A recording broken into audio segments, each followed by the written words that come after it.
नमामि बच्चों। संस्कृत में लोभ लालच के ऊपर कुछ महत्वपूर्ण श्लोक लिखे गए हैं। उन्हीं में से कुछ 4 श्लोक आपकी पुस्तक में दिए गए हैं। आइए इनका सर्वप्रथम हम लोग उच्चारण करते हैं, फिर इनका अर्थ समझते हैं।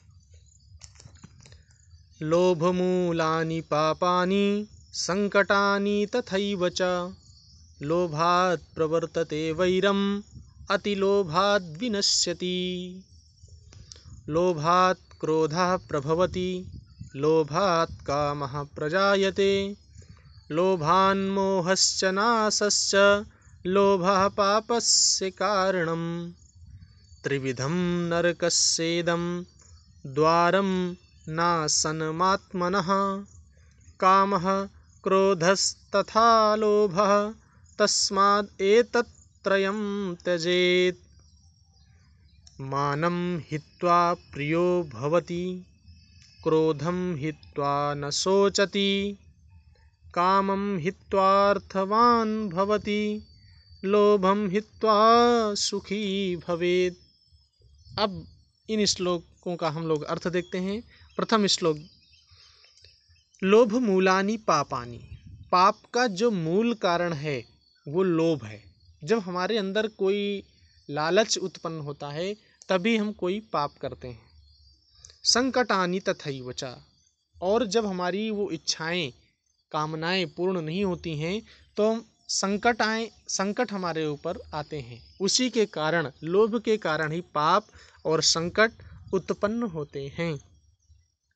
लोभात् प्रवर्तते वैरम, और लोभ से ही, लालच से ही हमारी किसी से दुश्मनी होती है, वैर होता है।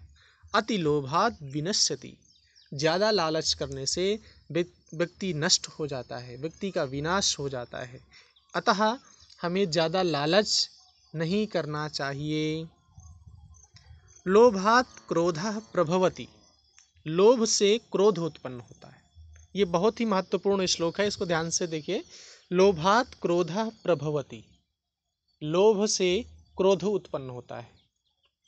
लोभात् कामः प्रजायते, लोभ से ही कामना उत्पन्न होती है, इच्छाएं हमारी जागृत होती हैं।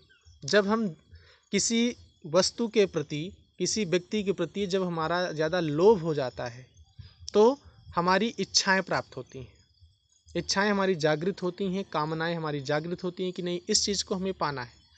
वहीं से लोभान मोहश्च नाशश्च, लोभ ही मोह का और नाश का, और लोभः पापस्य कारण, लोभ जो है पाप का भी कारण है। कितनी चीज़ों का लोभ कारण हुआ?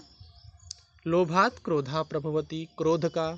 लोभात् कामः प्रजायते, लोभ से ही काम उत्पन्न होता है, इच्छाएं उत्पन्न होती हैं। लोभान मोहश्च नाशश्च, लोभ से ही मोह और नाश, मतलब किसी वस्तु का नष्ट हो जाना। लोभः पापस्य कारणम, लोभ ही सभी प्रकार के पापों का कारण है। अनंतरम अस्ति तृतीयः श्लोकः, त्रिविधं नरकस्येदं द्वारम नाशनमात्मनः। 3 प्रकार के नरक के द्वार बताए गए हैं। कौन कौन से हैं? कामः, इच्छाएं, ज़्यादा कामनाएं, यानी ये भी चीज़ हमें मिल जाए, वो भी चीज़ मिल जाए, ये है काम, कामनाएं, इच्छाएं। क्रोधः, दूसरा है क्रोध, बहुत गुस्सा करना, फालतू की चीज़ों में गुस्सा आना। तीसरा है लोभ, लालच। तस्माद् एतत्त्रयं त्यजेत्, इसलिए अच्छे व्यक्ति को इन 3 चीज़ों को छोड़ देना चाहिए। सुखी व्यक्ति अगर रहना है तो इन 3 वस्तुओं को हमें छोड़ देना है, 3 बुराइयों को छोड़ देना है। कौन कौन सी? काम अर्थात कामनाएं, इच्छाएं, क्रोध फालतू में गुस्सा करना, और लोभ, इन तीनों वस्तुओं को हमें छोड़ देना चाहिए। अनंतरम अस्ति अंतिमम, मानम हित्वा प्रियो भवति। अगर व्यक्ति मान को छोड़ दे, ये नहीं कि मेरा किसी ने सम्मान नहीं किया, मुझे सम्मान नहीं मिल रहा है।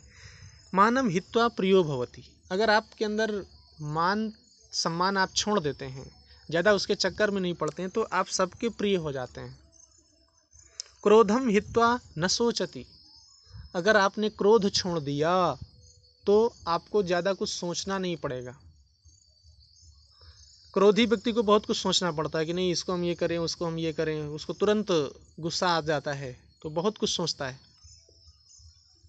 उस समय भले ना सोचे, लेकिन उसके बाद में और उसको सोचना पड़ता है। जब क्रोध में कोई कार्य कर डालता है उसके बाद में उसको बहुत सोचना पड़ता है। अनंतरम अस्ति कामम हित्वा अर्थवान भवति। कामम अर्थात इच्छाएं, हमने ऊपर भी बताया। इच्छाओं को छोड़ने के बाद व्यक्ति अर्थवान हो जाता है, मतलब धनी हो जाता है, पैसे वाला हो जाता है।